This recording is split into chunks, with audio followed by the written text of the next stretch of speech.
जब दुनिया भर की मशीनें फेल हो गई तब काम आया हमारा देसी जुगाड़। जी हां, उत्तराखंड की टनल में फंसे हुए 41 मजदूरों को सही सलामत अभी कुछ देर पहले निकाल लिया गया है। इस पूरे ऑपरेशन के दौरान क्या कुछ हुआ है और आखिरी लम्हों में क्या कुछ हुआ, सारी चीजें आपको बताएंगे। और जिन लोगों ने मेहनत लास्ट में आकर की है, आज उनको पूरा देश सलाम कर रहा है। इस पर विस्तार से चर्चा करेंगे, लेकिन पहले आपको एक ब्रेकिंग न्यूज बता देते हैं।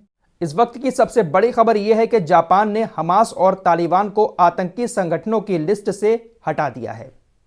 यानी अब जापान हमास और तालिबान को आतंकी संगठन नहीं मानता है। अभी अभी यह खबर आई है, अपनी लिस्ट से इन दोनों को बाहर कर दिया है।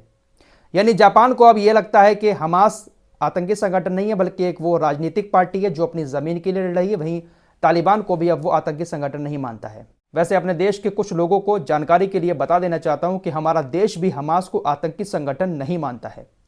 हमारे देश ने भी अभी हमास को आतंकी संगठन घोषित नहीं किया है। आइए अब चलते हैं उत्तराखंड के उत्तरकाशी की तरफ। 17 दिन से 41 मजदूर टनल के अंदर फंसे हुए थे। दिल्ली से लेकर अमेरिका तक दुनिया की जो भी ताकतवर मशीनें थी उन सबको लाया गया, लेकिन टनल खोदने में मशीनें नाकाम रहीं। आधे रास्ते में जाके मशीनें खराब हो गई, लेकिन इसके बाद जिम्मा उठाया हमारे देश के नौजवानों ने। मैं आपको पहले ही बता चुका हूं कि एक 800 mm का मोटा सा पाइप ड्रिल करके ऑगर मशीन के जरिए टनल के अंदर डाला जा रहा था। 48 मीटर टनल के अंदर यह पाइप जा चुका था कि मशीन खराब हो गई। ऑगर मशीन में जो ब्लेड लगे हुए होते हैं, एक सरिया का जाल 48 मीटर अंदर जाकर आ गया, उससे वो टकराए और ब्लेड टूट गए। मशीन खराब हो गई और ब्लेड अंदर ही फंस गए। मुश्किलें बहुत ज्यादा बढ़ चुकी थी। ऐसे में हमारे देश के 12 रेड हॉल सामने आ जाते हैं, हाथ खड़ा करके जिम्मेदारी लेते हैं कि अब हम अपने हाथों से इस सुरंग को तोड़कर 41 मजदूरों को बाहर निकालेंगे। रेड हॉल खनन विशेषज्ञ, इनको रेड हॉल इसलिए कहा जाता है क्योंकि ये किसी भी सुरंग को चूहे की तरह खुतर के अंदर से किसी भी चीज को निकाल लेते हैं। तो 12 रेड हॉल की टीम ने 41 मजदूरों को बाहर निकालने का जिम्मा अपने हाथों में ले लिया। छेनी, हथौड़े और ड्रिल मशीन लेकर घुस गए पाइप के अंदर। इन 12 रेड हॉल की टीम में जो सबसे पहले पाइप के अंदर घुसे वो थे मुन्ना कुरैशी और वकील खान। जो 800 mm का पाइप मशीन के जरिए 48 मीटर अंदर जा चुका था, उस पाइप के अंदर वो घुसते हैं। जरा सोचिए कैसे घुसे होंगे उस पाइप के अंदर।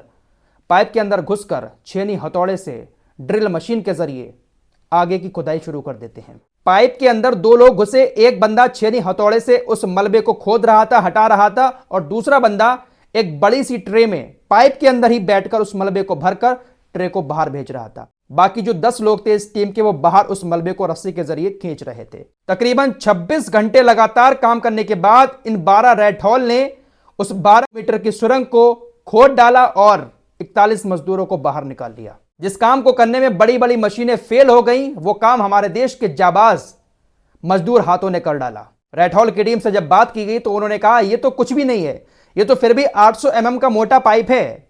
हम तो 600 mm के पाइप में भी घुसकर इस तरह से किसी भी चीज को खुरेद कर अंदर से बाहर निकाल सकते हैं। अपने मजबूत हाथ से ड्रिल मशीन और छेने, हथौड़े के जरिए 41 मजदूरों को बाहर निकाल लिया। हम सलाम करते हैं ऐसे मजदूर हाथों को। फिलहाल इस टनल पर पूरी दुनिया की नजर बनी हुई थी। अब 41 मजदूर बाहर निकल आए हैं, सबको हॉस्पिटल में भेज दिया गया है।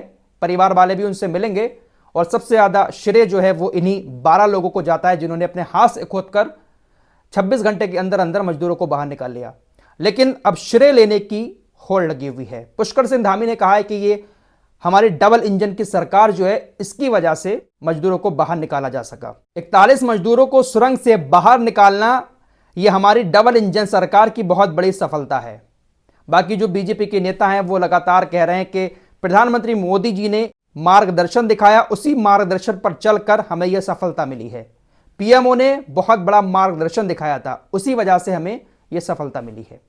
तो अब हर कोई बीजेपी का नेता प्रधानमंत्री मोदी जी की तारीफ कर रहा है कि मोदी जी की वजह से यह सब संभव हो पाया, मार्गदर्शन मोदी जी ने ही दिखाया था। तो फिलहाल ये काफी राहत भरी खबर आई है। 17 दिन से 41 मजदूरों की फैमिली की जान हलक में अटकी थी और उधर अंदर उनकी जान भी हलक में अटकी हुई थी। लेकिन फिर भी काफी हिम्मत का काम है कि 17 दिन तक अंधेरी गुफा में वो लोग रहे।